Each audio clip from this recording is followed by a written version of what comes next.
this whole journey of becoming empty. Okay, very fascinating journey experiments. Yeah. Just anything. I don't know if for those who have, I think Jyoti has joined in first time. The Roshni has been here. Kavya has been here. We got Kavya joining in. Okay. Kanchan. Any quick anything to share from your journey so far before we anything that you've been attempting, trying, or experimenting with anything to share before we get on with the area that we are going to talk about today. But anything that you have, anybody has got to share before we begin?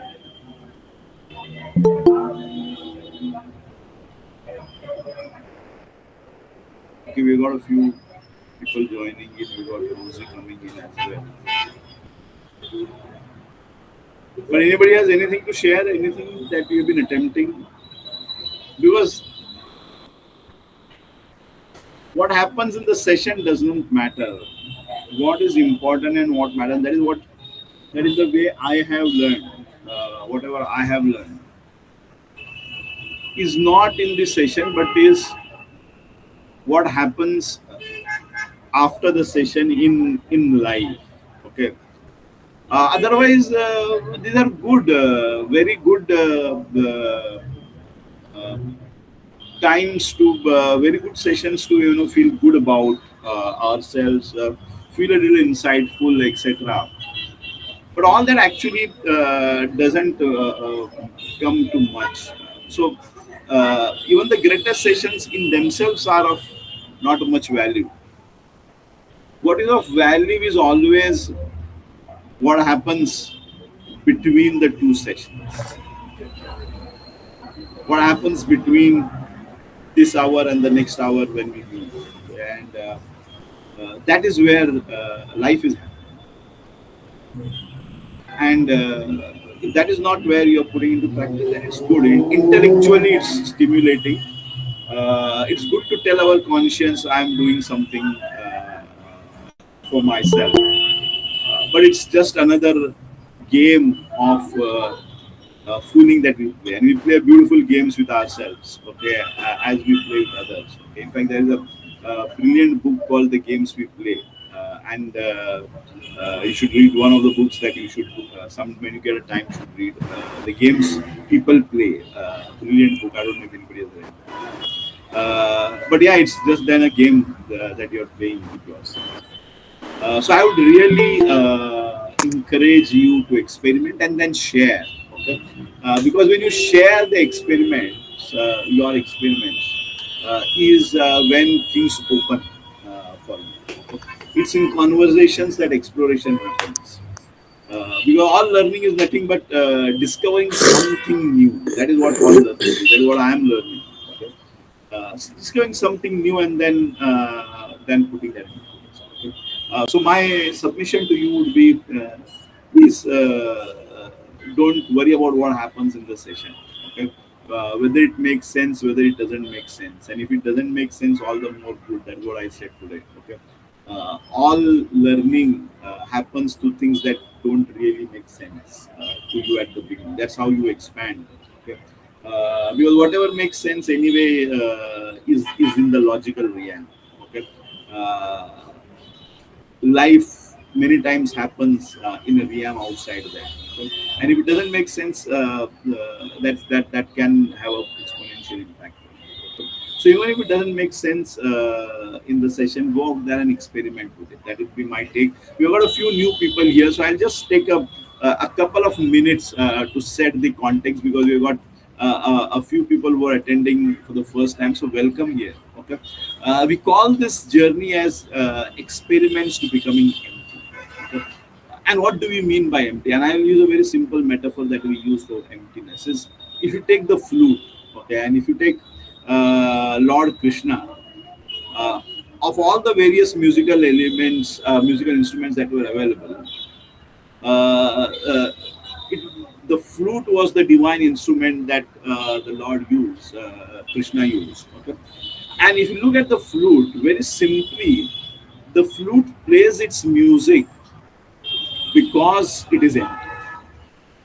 The moment all that the flute is just a hollow tube with a few holes. And if we put we fill that flute with anything, even if no matter small, the music that will come out will not be what the creator of that music or the person playing the flute intended. So if you look at the universe, okay, as something that is playing this entire where this entire show or game is happening, and if each of us are just nothing but forms or instruments of the universe to get something done that the universe intends to get done, whatever I bring of myself into that will only be a corruption. If I take that away, then whatever happens through me is what the universe really intended for. And that is the premise, that is the presupposition on which we are working here. And then we are trying to see what are those various things that come into it, and what are the various things that may end up, that I fill myself with, which may end up corrupting and bringing my agenda on the table. The moment my agenda comes in, the agenda of the universe gets corrupt, gets impacted, and that's where the purity, if you may say, gets lost. So what we are trying to do here is that, okay, and that is where it is. And one of the things that really we began with, okay, was this whole thing about identity. What I think about myself and what is my perceived idea of who I am, that is where the whole thing begins with. And what we are going to deal with today is this whole thing about good, bad, right, and wrong. All of us have this constant need, or automatically almost, okay, start classifying things as whatever happened with me, whatever situation happened, whatever, either as good or bad, or if somebody does something, we very automatically start deciding and labeling that this happened right or this was wrong. Now, what is the problem or challenge with that? Okay, and why that can cause a corruption? One thing, the first thing very clearly to remember is, how do we arrive at this definition of good and bad, right and wrong? Who has given this definition? And where do these definitions come from? Various sources. Largely, if you see, all these definitions come from the outside world. When we are born, we are not born with any definitions. In our purest form, when they say that a child is godlike because that child is purest form, we have no definitions of right, wrong, good, bad. But as we start growing, we start beginning to realize the definitions start being given to us by our parents. They start being given to us then eventually by society, because our very first interaction in the world is through our parents. And we begin to realize through our sense of attachment and the need for an attachment, because we are at that time dependent, we are not independent. As a child, we are completely dependent. And I begin to realize that for me to meet my needs, I need to have an attachment with my parents. And for that, I need to start understanding what is good and what is bad for them and align. And that is where the parents start giving us various definitions. Okay, so I start crying, and then a parent says, "Keep quiet. Boys don't cry. Boys shouldn't cry." And I start forming this definition that boys should not cry. and crying is bad for boys. And if I start to play with dolls, somebody will come and say, "Hey, don't be a sissy. You are a boy. You shouldn't play with dolls." And I begin to form that definition that boys playing with dolls is not good. And that is where I begin to start forming my definitions of good, bad, and right, wrong. And then I start join a madrasa or whatever may be a religious year. And then I start reading, and then religion comes into play. And then a religion says that, oh, eating non-veg is bad, or pork is bad, alcohol is bad, and praying 5 times is good. And we have all these injunctions about good and bad. So it starts coming in one from first from my parents, then from my society, then maybe religion. Then when I go to school, it starts coming in from my teachers. And then slowly I start forming an image of good, bad. And that is where all my definitions come from. So very important thing to realize here is, first of all, none of those definitions actually are mine. They are all definitions which I have collected from the outside. Now, let's look at it a little bit from a psychology perspective. So is this clear? Any thoughts, any doubts there? So one is, first of all, none of this is actually mine. Everything has been given to me. Now the question is, why do I take it and how do I form it? Okay, if there are no questions, we'll continue. And if you have, please raise your hand or ask.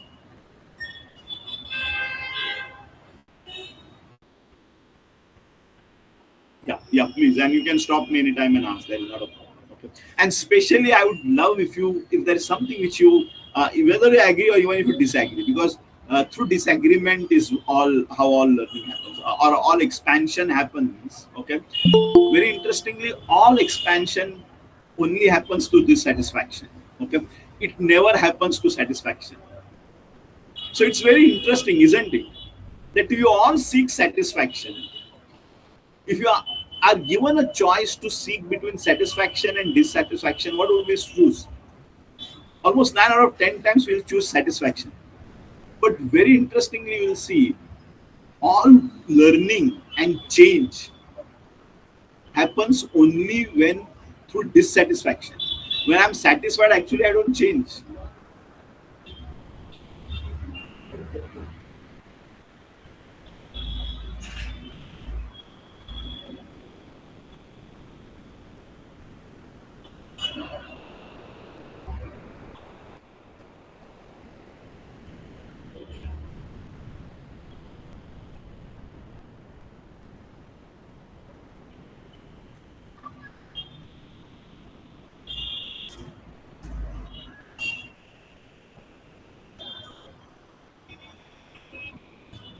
And I'll tell you, if you go out and talk, almost everybody across the board will have a trauma story to tell.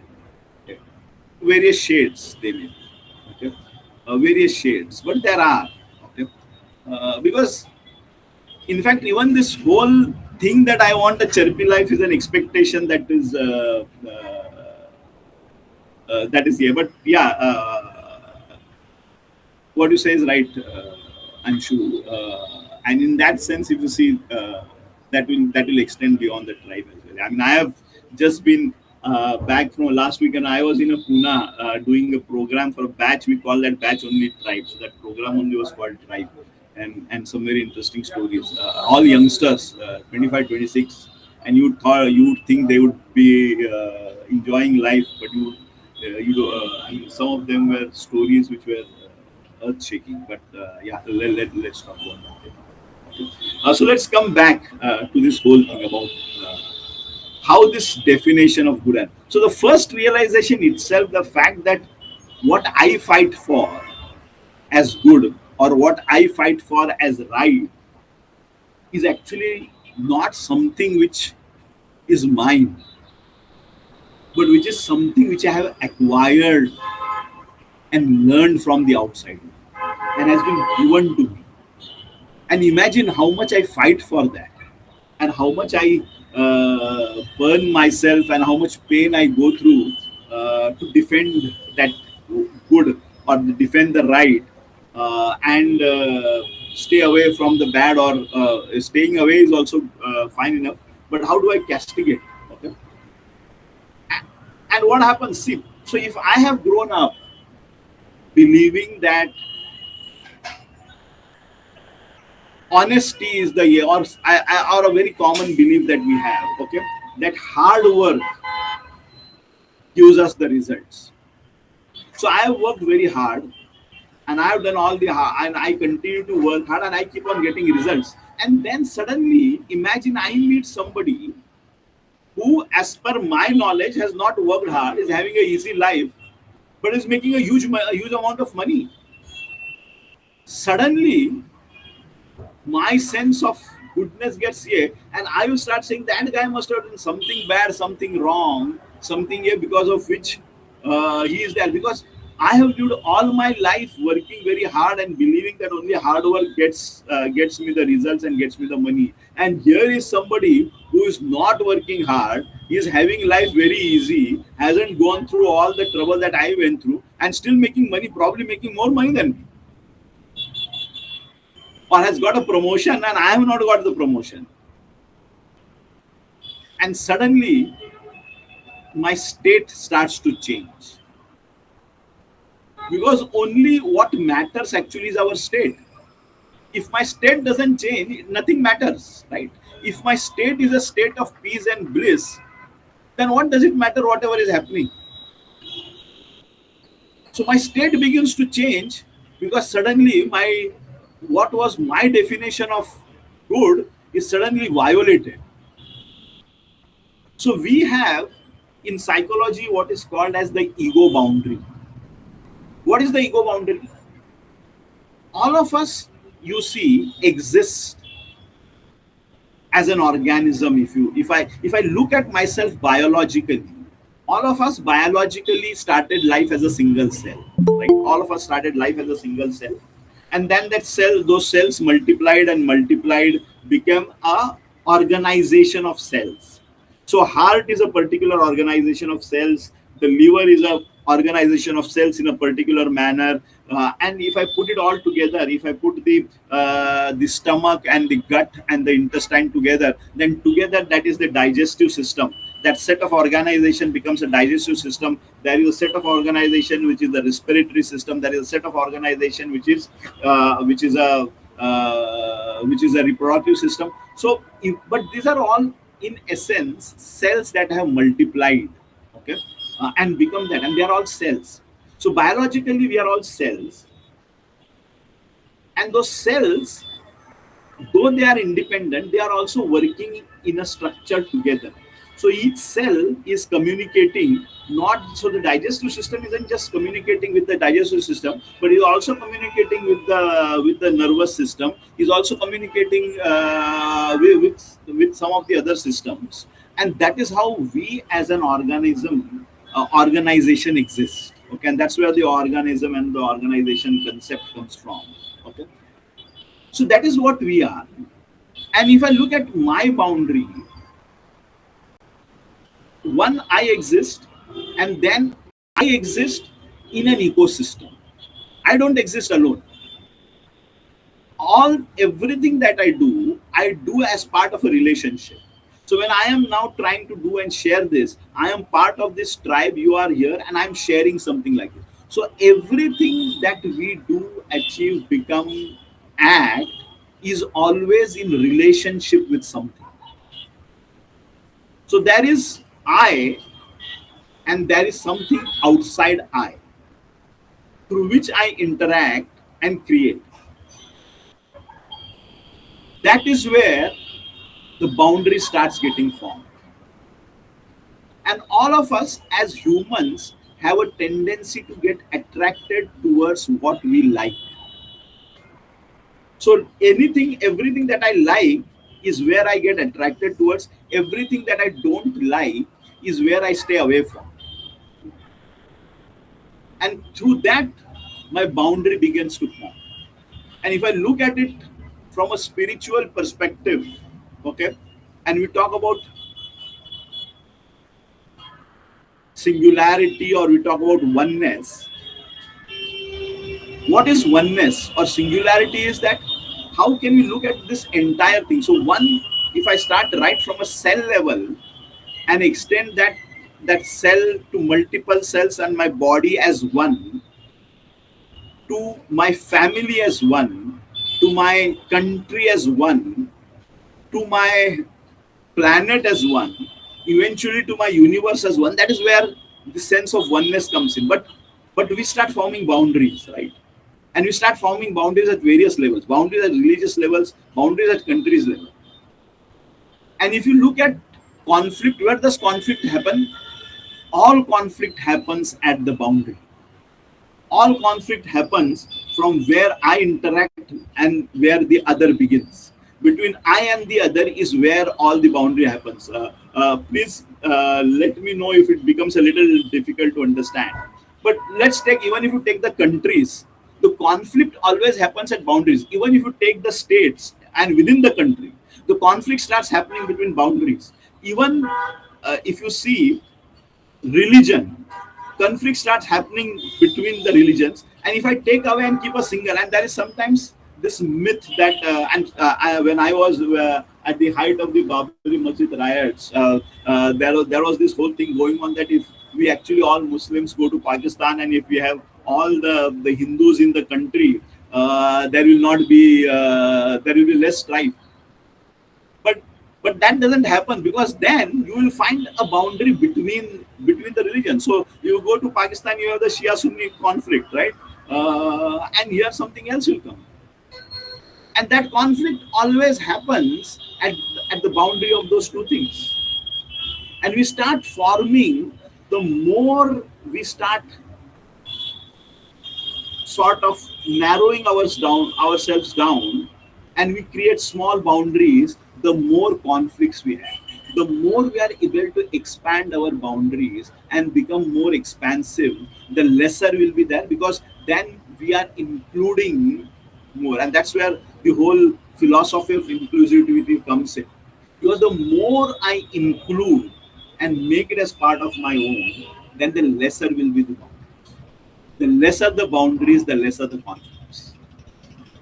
Okay, so that is where I hope you are getting that concept. So anything which is outside my boundary is not something that I like.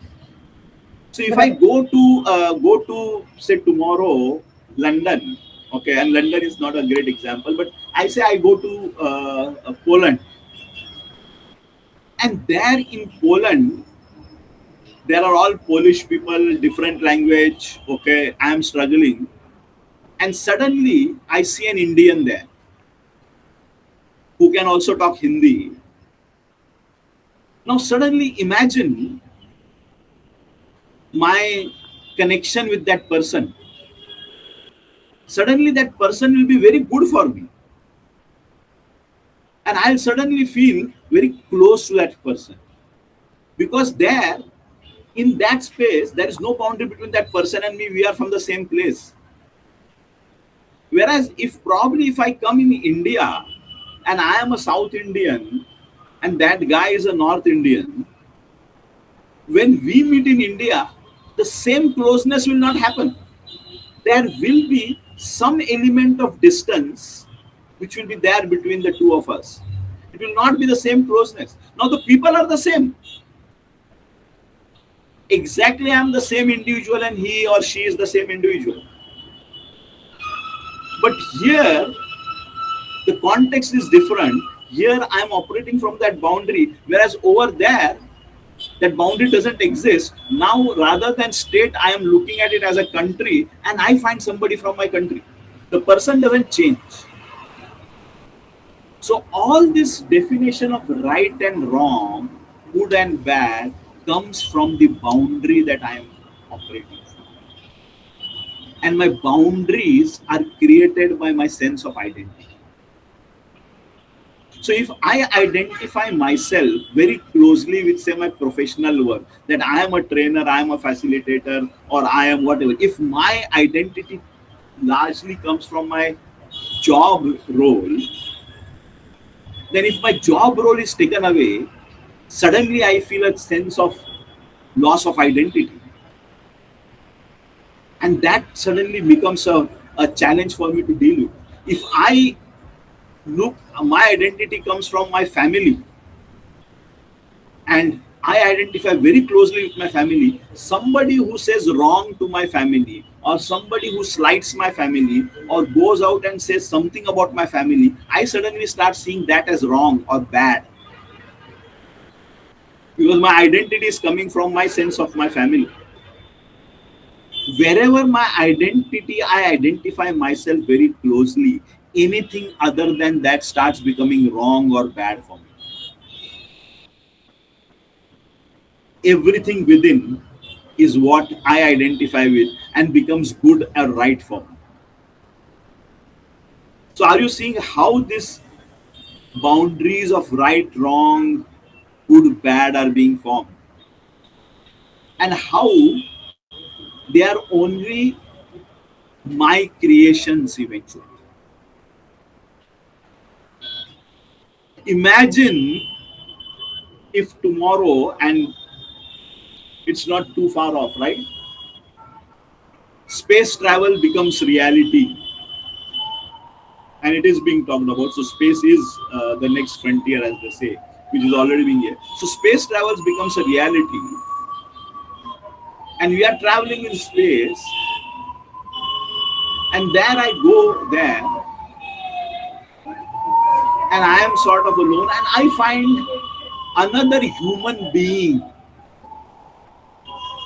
or a set of human beings. Can you imagine suddenly what my feeling connect will be there? Very different from on the earth when I met a set of human beings. So everything that I feel good or bad about, or right or wrong about, comes from how I am defining my boundaries, which comes from what are the identities that are close to me. And they are only my identities that I have given myself. Is this making sense to you? I just want to ask one thing. Then, what is the meaning of healthy boundaries? Sometimes some people talk about if you can't maintain healthy boundaries, then you will be not in a good mental state. So I am not saying that boundaries are good or bad. I'm just saying that become aware of your boundaries and know that what is bad is just something which is beyond my boundary, nothing else. And we should maintain our boundaries, because if I do not, then I may. And the reason where what is important is the reason for which that boundary I maintain. If it is for my physical security, then it's a boundary that is needed. But to know that, it doesn't mean that something which is outside that is bad. Bad is a definition that I have given for something, and it is just my definition.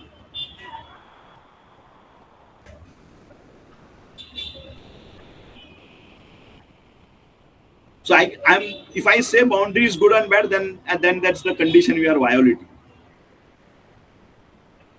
Know that how do I define good and bad? That is what it is. Because we'll always have boundaries, right? The earth cannot exist without countries having boundaries, right? It cannot exist. We will need the boundaries. But just because something is there on the other side of the boundary, the person is a Chinese. The moment I say Chinese, there is a certain state of mind that starts coming.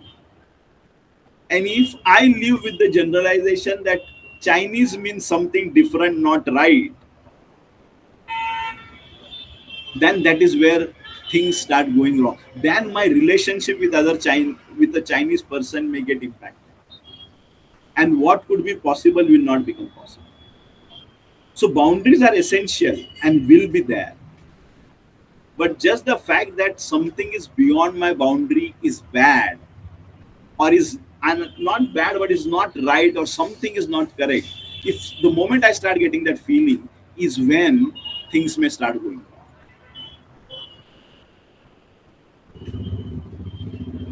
But boundaries per se are there, required. They will be there.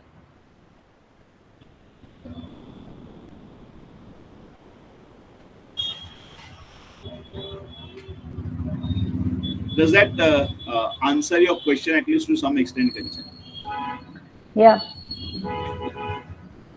So boundaries will be there. The question here is to become aware that something which is outside my boundary is not necessarily bad. So that is what it is.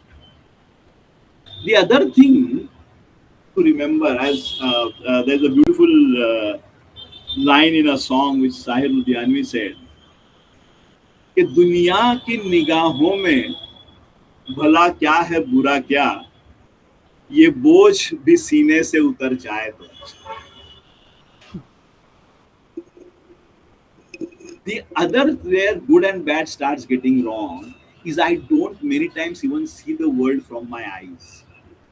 I continuously see the world from the external eyes, and from the external eyes, I am judging myself whether I am good or bad. So when I'm standing here doing this session, I am trying to judge myself from your eyes. How are you feeling? Are you feeling the session is good or bad? And if I see, oh, two people left, is there something happening? And then suddenly my state starts to change. And I then try to manipulate something so that you feel good. Why is this happening? Why is my state changing continuously? Is because my evaluation of whether I am good or bad as a trainer is not based on what I feel about myself, but what is based on what you feel, how you feel good or bad about me. So my entire definition of good and bad is also actually not based on my eyes. It's my eyes are actually external and looking from your eyes and trying to evaluate myself. That is what I am doing most of my time in life. Now imagine the load I am putting on myself. Can you see that? And have you yourself seen becoming a victim of that? That in a gathering, in a space, in where you are with others, almost continuously we are saying what I do, what I say, how I act. How does the other person see me? And does the other person feel good or bad?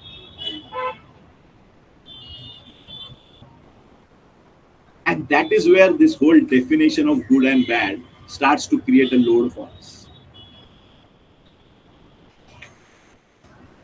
Have you experienced that with yourself? Yes, many times.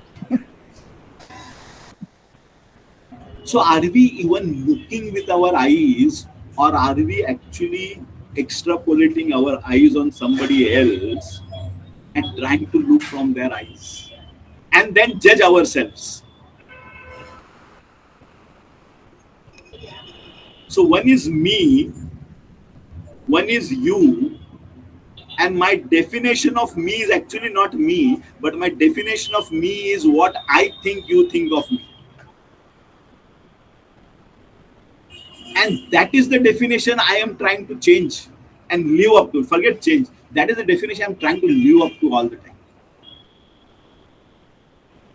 Imagine the load that is putting on me, and imagine the disconnection from reality of that. Because I will have no idea how you see me. It can never be possible. But yet I am doing that most of the times, if not all the times. Most of the times. And all our systems, all our processes, if you go to an organization and do an appraisal,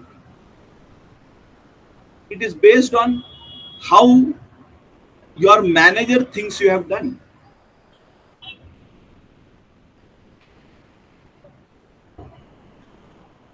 And it starts, forget manager and boss, it starts right at childhood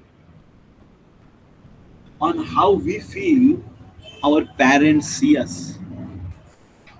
And I want to be liked and loved by my parents. That is where I start learning that behavior.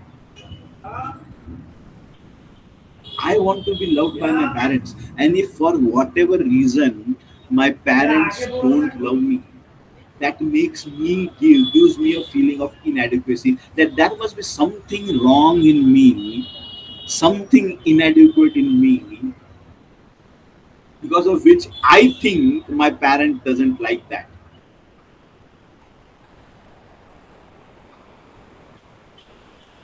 And in fact, if you in counseling, if you go and look at all trauma or trouble in a relationship, somewhere in almost all the cases, we'll go back to how we related with our parents. Because the parental archetype, and I'm not talking about the parent, but the parental archetype is the first one where we get introduced to. And that is where almost for the entire all our childhood our interaction happens. And then all through life we just keep on extrapolating that parental archetype on our teachers, on our elders, then at work on our managers, and that just that archetype keeps on repeating itself.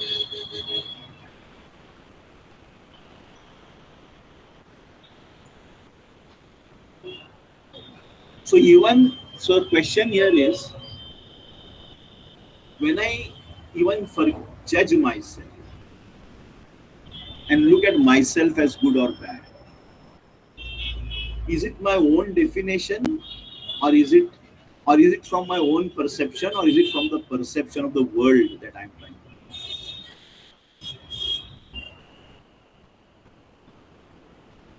Can I please become aware of those moments when I am passing a judgment on myself based on my perception of what the other person feels about myself?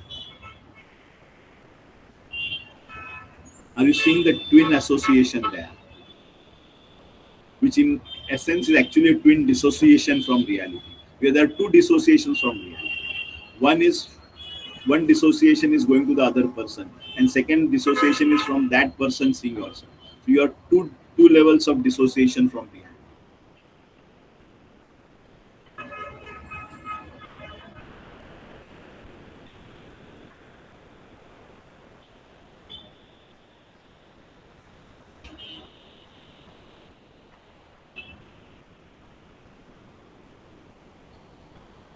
So what next? Any thoughts on this, or so what next, and what do we experiment with on this? First of all, any thoughts, anything to share here? Any questions that are coming in your mind, like something came in your mind, Kanchan, very well. Any other any question that is coming in your mind? It's not exactly question, but I was just feeling like it is just like validation we require sometime from other people, like what I am doing is right or wrong, and it's all about What happened in your childhood, maybe? Probably it starts there. Many times, most of the times, it may go back to childhood. But yes, there is a deep need many times that comes from an external validation. And one is validation, and the other also is judgment. So validation would be one thing, but the other thing is also a judgment about, and that judgment starts first with me passing. If I am always in this mode of judging everything is right or wrong, then I project that to the world and continuously think that the other person is also thinking the same thing. Trust me, the other person has no interest in judging you. They are only interested in themselves. Even if I judge you as bad, it's only because it makes me feel good. Ultimately, I am doing that only because it makes me feel good, makes me feel righteous. We rarely do anything for the other.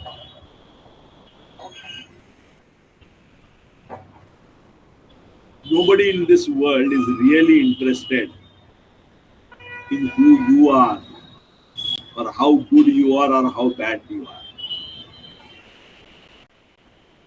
They are only interested relatively how that makes me feel. I'm generalizing a little here, but that is where most of the times we operate.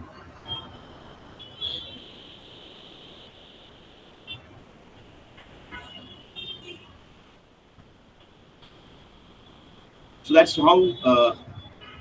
So how? What do you do with this?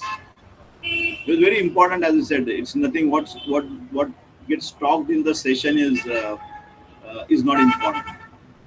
What is important is what do I do with this realization.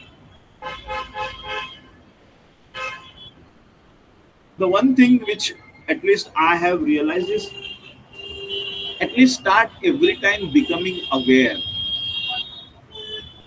When I say something good or bad, at least start becoming aware. When I start saying that,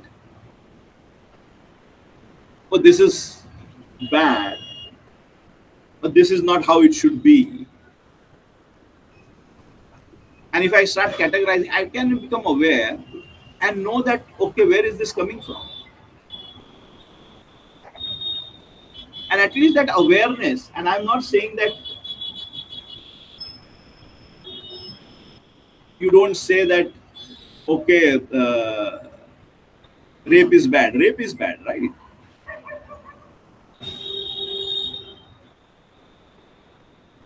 It is bad. The whole point here is that, is that person bad? Is the act bad? What is bad there? And what do I even know about that person and the motive and the intent of that person?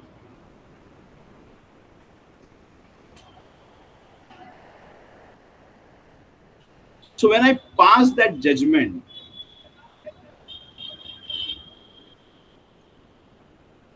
become aware that what are you passing that judgment on?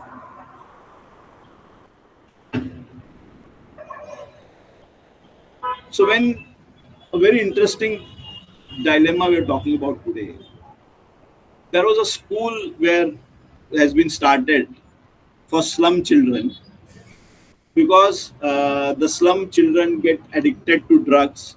So if they start coming to school, then there's a chance that they can get away, they can study. Now, one of the kids came to school, brought in a small amount of drug. Now, what should you do? Should you expel the child and throw the child out? Because if you expel the child and get the child out, very likely that the child will go back into the drug, yeah, and his life will be lost. But if you keep the child in the class also, there is a good possibility that the child may pass the drugs to the other kids, and some other kids may get. Now that was the dilemma that we were really facing, what to do in that school. Now, is there a right or wrong answer? Probably nobody knows what is the right or wrong answer. Should you expel the child and low? Should we don't know. How do you deal with that? And if you expel the child, do you put a system in place to ensure that the child doesn't get lost? And is that even your responsibility? Now, there are no answers to this kind of a dilemma. And there are so many such dilemmas that we come across in life.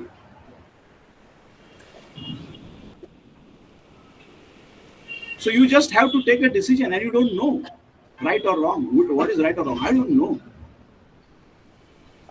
We don't know. We didn't have an answer. I don't have an answer to that dilemma. Hi Riaz. Yeah, Shiva, go ahead. Yeah, yeah. In this scenario, we can able to that one guy who brought the drug to the school. We can able to aware that kid what is right, what is wrong. We need to explain them. We need to explain the kid whatever the action he did. We need to explain that is wrong.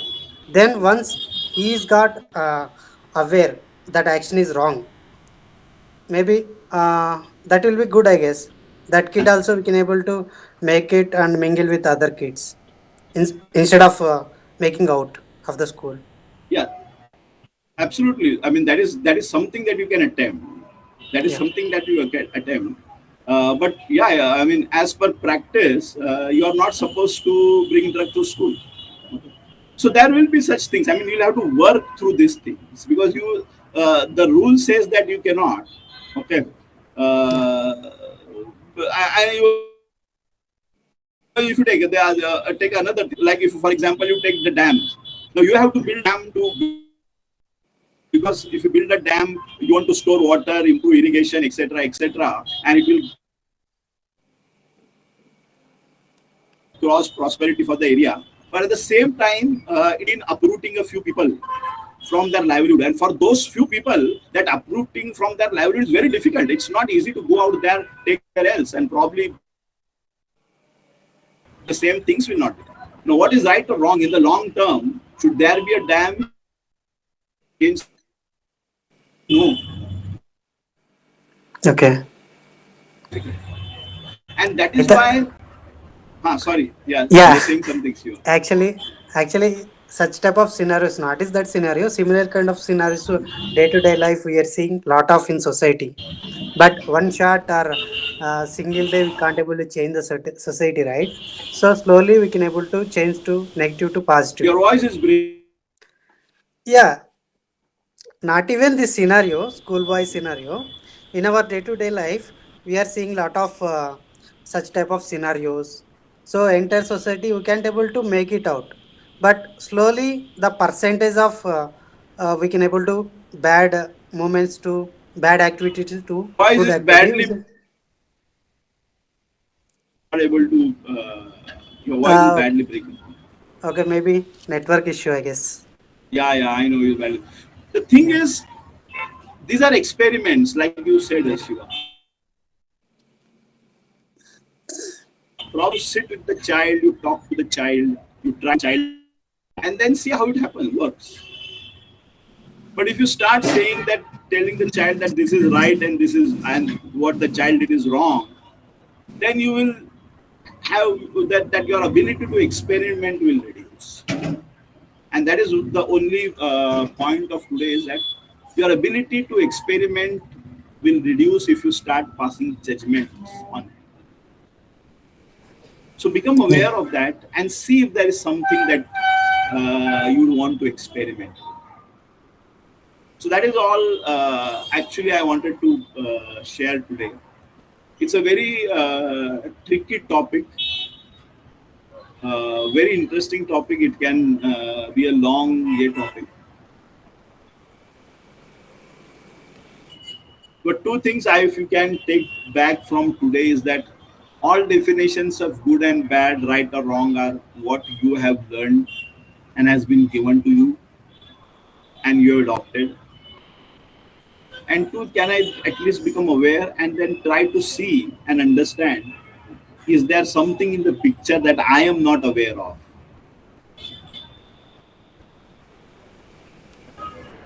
rather than immediately passing a judgment and then basing all my actions on that judgment. Those are the Yeah. two things I would say. For me, those are the two things that I keep on practicing on a regular basis. Sometimes I feel we pass judgment on the basis of our own convenience or our own liking or disliking as well. A same person keeping pet at home, love his dog or cat very much, and the same guy will go to toilet and see a lizard, and he will try his best कि कैसे उसको बाहर मारे, निकाल दें मार दें मार दे उसको, मार दो उसको. मार. Then how, I mean, if we are talking about cruelty or something, so how we can differentiate? So it's our own convenience. Dog is our own pet, Yeah, so it's good. Lizard is not. It's not that yeah, much favorite yeah. My pet is good. creature. Somebody else pet is not good. Okay, Yeah. or somebody else, and my it's my Hmm. and especially if I and then there are animal lovers, right? Who will Exactly. say that I remember there was this plague thing happening very long back when I was in college days. There was a plague scare in Mumbai, and they used to have rats. They used to put those traps to kill rats, Hmm. and there was a group of animal lovers which was protesting against that, and they said no, killing the rats is cruel, is cruelty to animals. Now, what is I don't know. I mean, if that is cruelty or allowing plague to, and they said, how do you know every rat is carrying plague? So if you are capturing rats and killing its cruel, and there was a protest happening against that So it's all because about they, convenience, I think.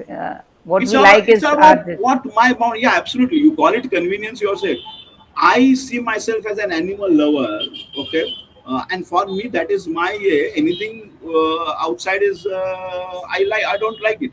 For somebody, I see myself as a human, and I say that no, anything that impacts human, even if it is somebody else, we should not. Okay, it all depends upon how I see my identity, and anything outside my identity is bad for me.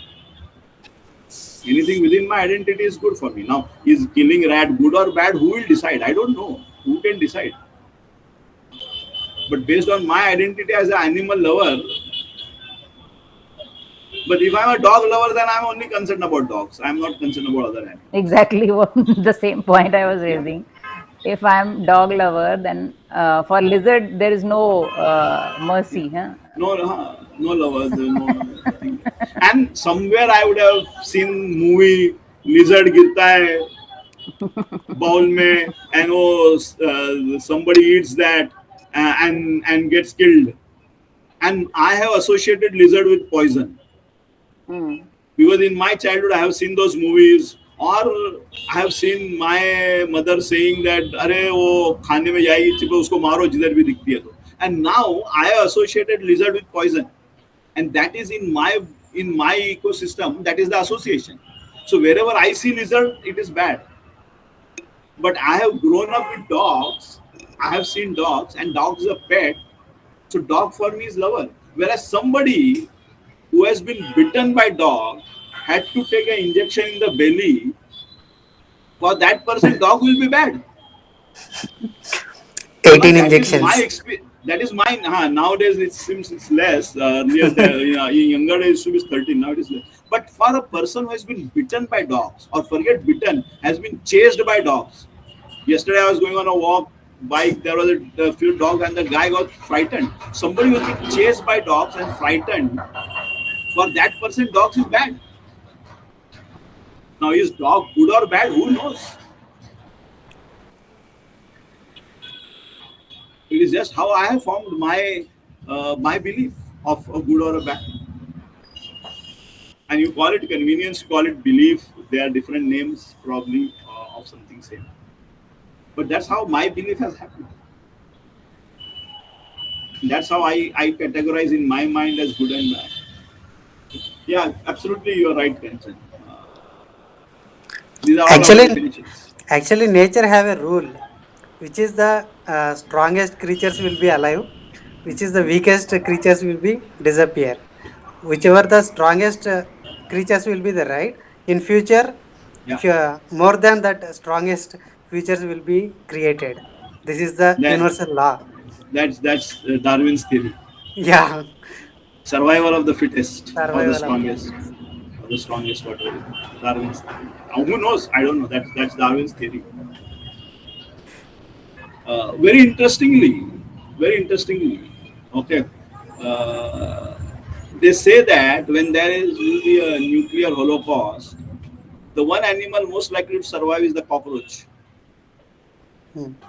Now, is the cockroach stronger? I don't know how you define the stronger animal. Okay, how you define? I don't know. I mean, the cockroach they say will survive, and if you, in fact you see, cockroach is the most tenacious animal. Most tenacious animal. Many of the ladies. Now, is the cockroach the strongest animal? I don't know, but it survives. It survives. So I think it's all a process of evolution. We understand. So how do we define and how do we say what is right or what is wrong? Now the question comes is that if I stop defining right, wrong, good, bad, it becomes such a open field. Yeah, that's a very interesting field. I don't know how that field is. That's a very interesting field to be.